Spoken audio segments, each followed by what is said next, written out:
Alors, l'autre jour, j'entendais parler du marché des dirigeants.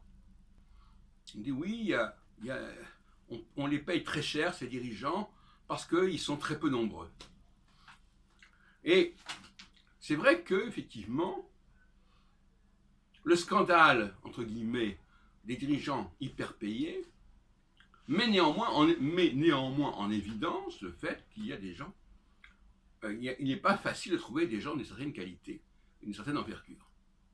Et ça scandalise. Et ça, c'est pas tellement le fait qu'ils soient payés plus ou moins, c'est qu'on reconnaisse qu'il y a des personnes qui ont plus de poids, plus de force, plus d'importance que d'autres.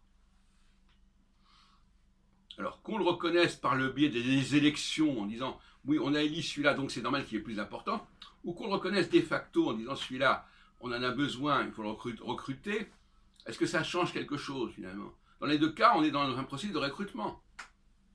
Recrutement par une entreprise ou recrutement par un biais électoral, au fond, le résultat est censé être le même. On essaie de recruter les meilleurs et de leur proposer des postes attractifs pour des raisons diverses d'ailleurs.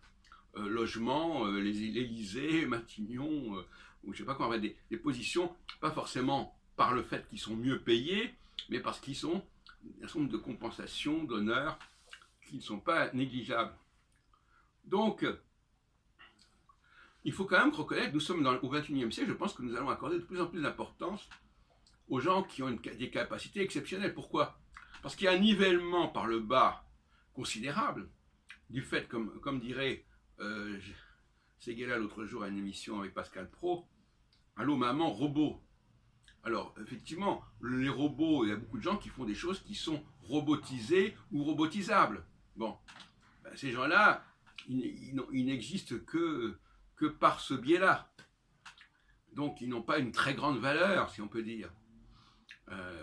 Et on va chercher des gens qui sont capables de ne pas être en prise avec les robots, qui ne pas dépendre des robots, ne pas être au service des robots.